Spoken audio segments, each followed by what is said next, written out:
Salutations à vous, salam, salam, salam. Donc, je vais vous partager je vais me poser un peu ici. On va essayer de voir actuellement ici comment ça se passe. Voilà. Je vais parler ici de deux choses. Première chose que je vais parler, c'est de la piété. La piété, ce peuple fait cher. Je vais mettre là, je pense. Voilà, je vais mettre là. La piété. Ce peuple fait cher. Alors, ce peuple fait cher. Vous savez, il y a deux choses qu'il faut comprendre. Je vais mettre là, je cherche une place. Je vais mettre là, je pense. Ici. Voilà, la piété. Ce peuple fait cher. Alors, il y a deux choses qu'il faut comprendre. Je vais parler de la provenance et de l'affermissement de la piété.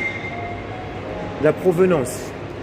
Vous savez, dans les psaumes, je crois, psaume 27, on dit que la parole, comme ça, la parole, en fait, le Tout-Puissant, donc Dieu, voilà, comme on l'appelle, a créé les cieux par sa parole et toutes ses armées par son souffle. Par son souffle. Et le septième jour, donc le repos, ce repos-là, en fait, il a soufflé dans l'homme. Il a où? Dans le vase de l'homme. L'homme qu'il a façonné. Cet homme du repos. Cet homme du septième jour. Il a façonné, et ce qui est intéressant là, nous allons voir, quand il a façonné, il a soufflé. C'est ce souffle-là, en fait, dont il a créé les cieux par sa parole et toutes ses armées par son souffle. Ça veut dire que le souffle, là, dans ce peuple du septième jour de repos, a ce souffle. Donc ça veut dire que ce peuple-là, je vais faire des métaux, excusez-moi. Donc ça veut dire que ce peuple est capable aujourd'hui de comprendre les rôles et d'agencer en fait toutes les armées des cieux et toutes les armées les nations, toutes ces choses. Et ce peuple-là, donc ça nous ramène en fait à commander. C'est pour ça que le septième jour, quand le Tout-Puissant a mis l'homme du septième jour, du repos, il a dit, maintenant donne des noms. Donner des noms, ça veut dire qu'il doit connaître les rôles de chaque entité, de chaque peuple des 6 jours. Les nations et tous les peuples. Donc du coup, donne des noms, c'est-à-dire le nom donne le sens, le rôle, la nature. Si ce peuple a reçu le mandat de nature, c'est parce que ce peuple a eu le souffle. Et ce souffle qu'il a été soufflé, qu'il a reçu, c'est avec ce souffle que Tout-Puissant a créé par son souffle tous ces éléments de la science. Vous devez comprendre maintenant votre position, notre position. C'est pour cette raison que je parle avec crainte, parce qu'aujourd'hui, on doit se demander qu'est-ce qui se passe-t-il aujourd'hui. Si véritablement nous nous revendiquons par rapport à la nature dans laquelle nous sommes, peuple modèle, identité de cette nation, donc dont nous avons le souffle de vie, ce souffle en fait qui révèle le rôle, la puissance de tous les éléments que nous avons, la nature, ça veut dire qu'on est censé normalement connaître lorsqu'il y a un problème, connaître l'ensemble de cette science-là dans tous ces éléments. Voilà pourquoi, pour comprendre les choses des célestes, de la vie, il faut comprendre les choses terre à terre. Et ce peuple est bien placé pour. Voilà pourquoi il a reçu le mandat de dominer, de commander.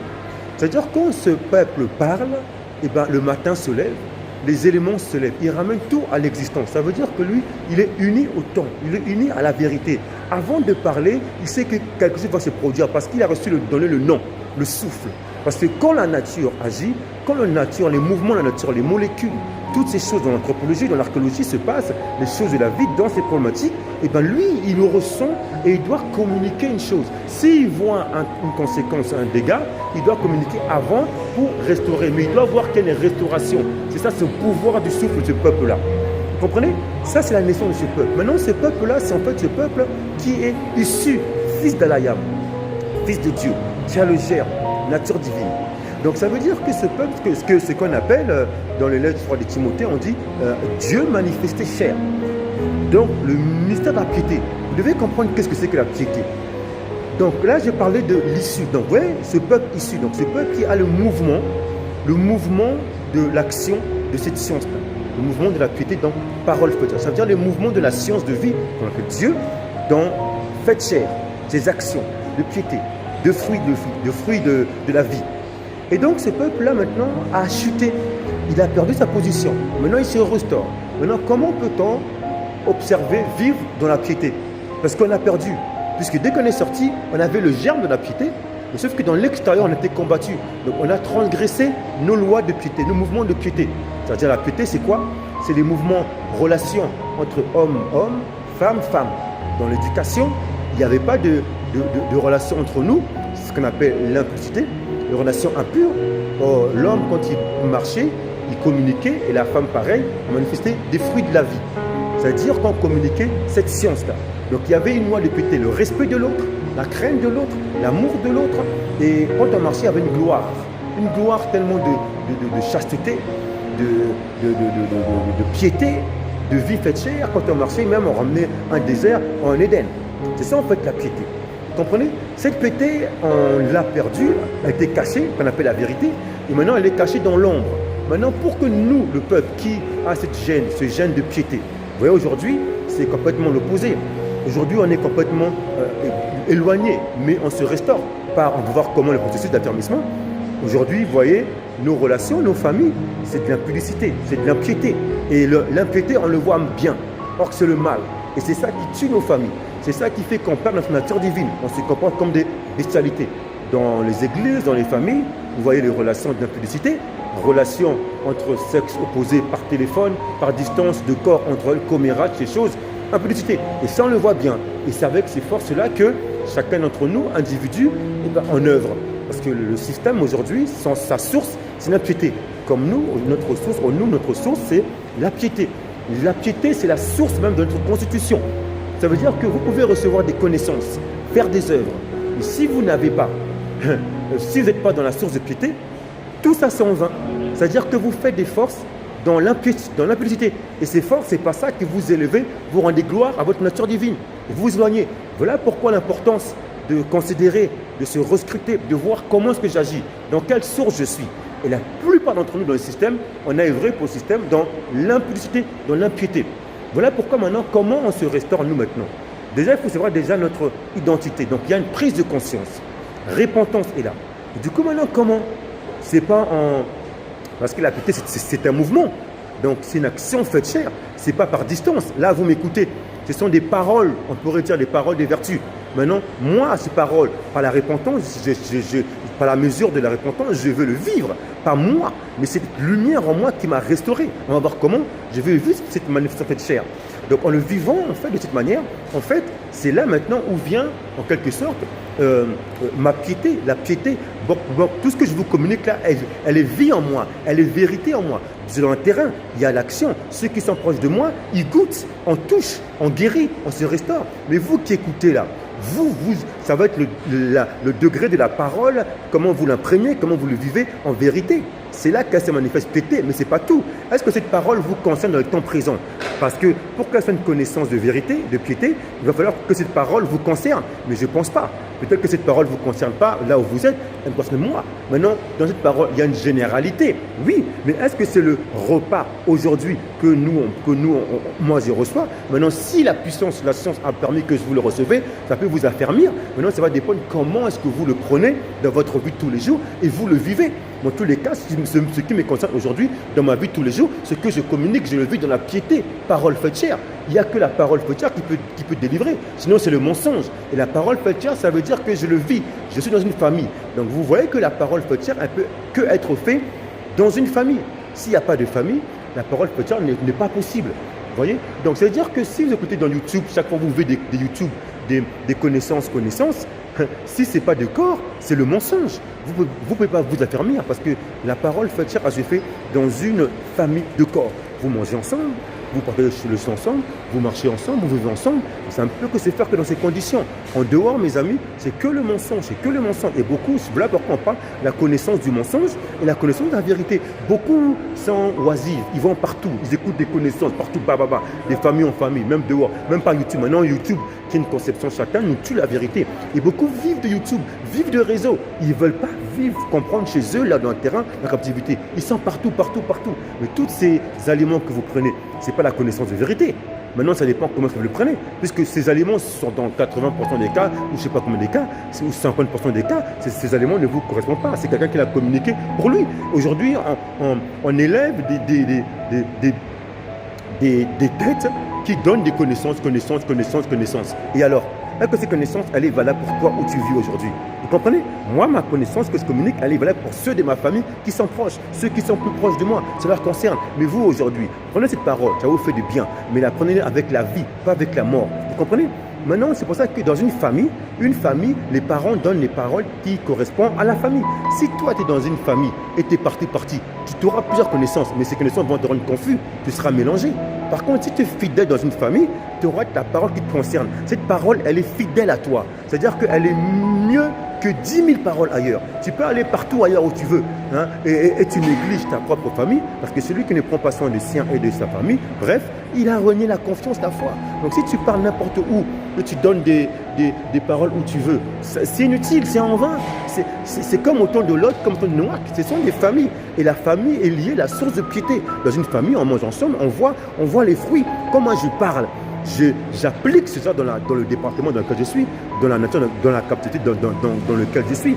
Donc je veux le vivre. Vous voyez? Maintenant, comment on se restaure? Nous, on se restaure comment? Pour se restaurer, il faut observer quelqu'un qui a pu venir sur terre et qui a pu pas. Nous, on est venu sur terre, mais une fois qu'on est venu sur terre, notre jambe qui était pure, hein, a échoué. Par contre, il y a quelqu'un qui est venu, notre unité et notre amour est venu pour justement nous restaurer. Il est venu en fait nous restaurer. Comment? Il est venu comme nous, issu de nous, tous nés de même issue, depuis l'origine, nature divine. Lui, il est venu, un grand frère. Et lui, maintenant, quand il est venu, il a été mis consacré. Et il a fait des actions de la parole faite chair, vie. Et donc, il a vaincu maintenant l'ombre, le séjour de mort, la captivité. Et c'est par ce modèle maintenant qu'on se fortifie. Voilà, on a un modèle. Il nous faut un modèle. Comment tu veux vivre la piété si tu n'as pas un modèle? Il faut quelqu'un qui a un modèle. Il est venu, notre unité. Et ce modèle, c'est notre unité, notre amour. Et l'unité, ce n'est pas dans une famille. Donc, il faut du contact, il faut de chair. Et maintenant, chacun a son degré de chair. Il y a des grands, des aînés, des anciens, des pères. Il y a voilà, et les parents sont là. Après, on grandit, on s'élargit. C'est comme ça que la piété, on peut la restaurer, la piété. C'est en s'aiguisant par le corps. Chacun a un degré de vertu, d'autorité. Et c'est comme ça qu'on peut grandir. Si tu n'es pas dans une famille, tu ne peux pas vivre les connaissances de piété, les connaissances de vérité. C'est impossible. Sinon, ça va être que du mensonge. Aujourd'hui, le système nous offre que du mensonge via le réseau. Donc, ils copient chez nous. Nous, on a déjà un réseau, mais on copie un réseau matérialisé. Et du coup, beaucoup maintenant se vendent un réseau par distance. Et donc, ils vivent dans le mensonge. Et ils ont du mal d'être dans une famille. Et voilà pourquoi ils ont du mal. La famille, quand ils sont dans une famille, ils ont des états d'esprit parce qu'ils ne comprennent pas c'est quoi la famille. Quand ils sont famille, c'est un couple, c'est une relation, élargissement. Ils ont du mal. C'est parce qu'ils ont grandi des années dans un système Babylone. Ils ont œuvré pour eux. Donc, ils ont œuvré avec des conceptions, des connaissances de l'arbre du bien, du mal, par réseau, du mensonge. Donc, eux pensaient s'affermir avec des connaissances par-ci par-là. Ils prennent ou après au réseau, au tel pas. Donc, ils vont de gauche à droite. Mais il n'y a pas de vie, il n'y a pas de piété, il n'y a pas de manifestation faite chair. Or, à la gamme qui appelle Dieu, c'est manifester chair. Donc, toutes les connaissances qu'on donne, toute la vie qu'on donne, doit se faire manifester chair. Est-ce que la connaissance que tu reçois, est-ce que tu l'as reçue d'une piété? Donc, quelqu'un dans ta famille, de corps, tu es là. Ou alors, c'est pas YouTube toute ta vie. Ce n'est pas une connaissance vérité. C'est une connaissance du mensonge. Maintenant, vous allez me dire, mais comment faire aujourd'hui? Puisqu'on est comme ça, non. Si aujourd'hui tu es quelque part, il va permettre que tu puisses être dans un corps de famille. Si tu es là, c'est que c'est toi, c'est ton péché qui accepte ces choses. Maintenant, pas de problème. Maintenant, vous voyez, nous on a été libérés par notre modèle, notre unité, donc la famille. Maintenant, Dieu s'est manifesté cher. Revenons encore à ce qu'on disait.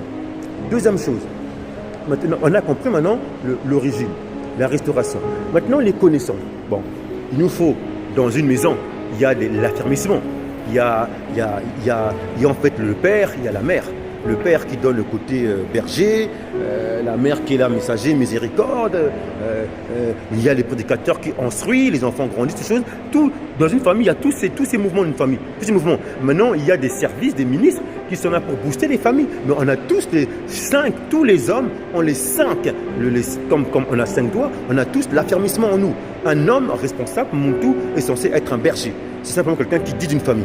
Censé être un messager, c'est-à-dire quelqu'un qui restaure, qui rénove. Et ça, c'est aussi lié aussi avec aussi son siège, les deux, son épouse, son socle. Les enfants grandissent. Après, il y a la prédication qu'ils appellent évangile. Évangile de la bonne nouvelle. C'est quoi? Eh bien, il restaure. Il restaure parce qu'il est modèle de la bonne nouvelle que nous vivons. Prédicateur. Après, il y a après le pasteur qui appelle en fait le berger. C'est un berger. C'est un envoyé aussi. Envoyé, c'est le premier. Après, un berger, le 4. nombre après le berger, il y a aussi maintenant le formateur, l'instruction. Et c'est lui qui coupe, c'est lui qui ferme l'angle de ce qu'il est. Et c'est toujours l'homme, la famille. Tout un homme responsable doit avoir cet affermissement. Après, maintenant, il y a des voisins, des familles qui ont une spécificité dans ces 5. Par exemple, moi, autant que la spécificité dans le messager, dans rénovation des bâtiments, rénovation et restauration des guérisons, j'ai un côté haut degré d'autorité, comme quand je rencontre des familles, par exemple, je pousse mes frères qui sont déjà messagers. Moi, je fais que restaurer une partie, parce que j'ai une spécificité dedans, tout simplement, mais lui aussi, il est messager. Moi, je suis peut-être ministre du messager, je suis là pour restaurer, affirmer ce qu'il a. Lui, maintenant, dans sa famille, il a peut-être une spécificité, peut-être dans d'autres domaines, mais tout le monde, tout un homme responsable, il faut arrêter cette étiquette qu'on ne comprend pas. On n'est plus maintenant des choses qu'en religieux qu'on dit. Voilà. On est tous des laboureurs, tous on a des tâches dans la science. Dans la science, on a ces 5 affirmations maintenant. Où es-tu? Moi, quand je regarde un homme, je le regarde. Où es-tu? Dans quelle œuvre fais-tu? Regarde bien, lisez bien. Je crois que le prophète dit, on n'est plus je sais pas, berger, bishop, je sais pas quoi, ces conneries-là, qu'on a démonisé. En fait, on est tous laboureurs. On a tous une tâche. Dans ces tâches, il y a les 5. On est des hommes responsables. Maintenant, c'est pour ça que je vous dis que les messages que nous donnons, instruction, affirmation, prédication, se basent dans une source de piété. Ça veut dire que moi, ce que je communique, je ne vous mens pas. C'est mon témoignage. Je veux le vivre avec repentance, tremblement dedans. Je veux le vivre. Et là, jusqu'à présent, je crois la crainte. Maintenant, vous l'écoutez. Moi, ça, je le vis par votre chair, parce que j'ai une famille. Donc, si vous, maintenant, vous écoutez des paroles, et ces paroles ne sont pas basées de piété, c'est le mensonge. Simplement, ce sont des familles qui seront sauvées. Une famille, c'est de corps. Piété, faites chair. Vous ne pouvez pas vous affermir, observer la piété, s'il n'y a pas quelqu'un pour vous aiguiser de corps. C'est impossible.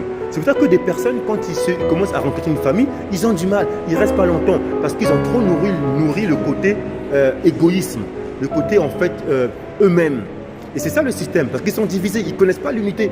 L'amour de connexion, du rassemblement, le rassemblement des familles. Mais comment tu veux rassembler les familles si toi-même, là où tu es, tu n'arrives même pas à tenir avec ton propre corps? Tu me méprises ton corps. Donc si tu me méprises ton premier vase, donc tu vas mépriser tous les restes. Voilà pourquoi la première rencontre, c'est connaître qui tu es dans ton vase. Tu es un homme, tu es une femme, de quelle identité, de quelle nation es-tu? C'est important. Moi, je suis par exemple de la nation israélite, Congo, je suis de Christ. C'est-à-dire que toi, tu es où? Il faut savoir que tu es. Tu n'es pas forcément comme moi, tu as des diversités qui n'est pas rejetée. Bon, moi, maintenant, dans mes cultes qu'on appelle la Tawara, je la mets en pratique tous les jours. Par la restauration, je n'ai pas besoin d'aller quelque part. Je suis un homme, j'ai les clés.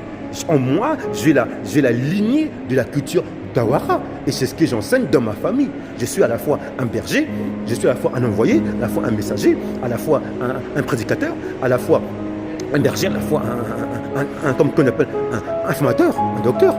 Tout en ça, je suis responsable.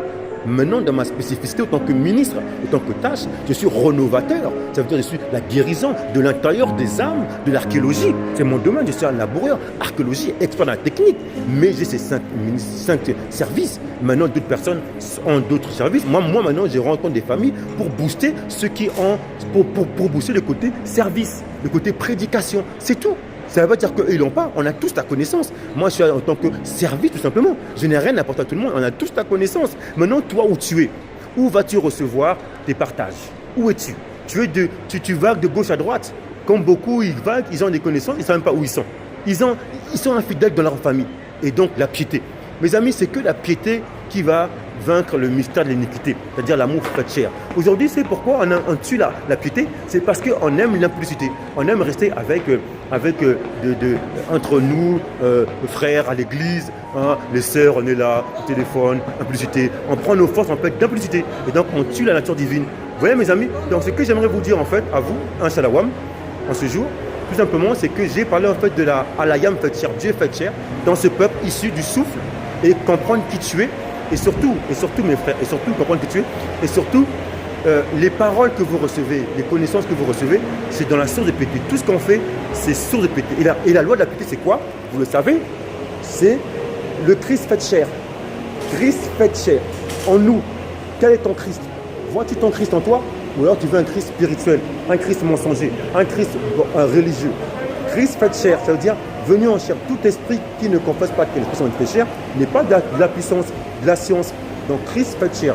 Donc c'est pour cette raison que les paroles que tu reçois aujourd'hui, peut-être que tu entends, tu es dans une captivité ailleurs, prends cela, discerne, prends ce qui est bon pour toi. Si c'est bon pour toi dans ton temps, prends-le et avance. Mais moi, dans ma famille aujourd'hui, tous ceux qui m'écoutent, même avec qui on parle de distance, qui suivent, ils savent que ça c'est bon pour eux parce que je suis conduit en tant que messager.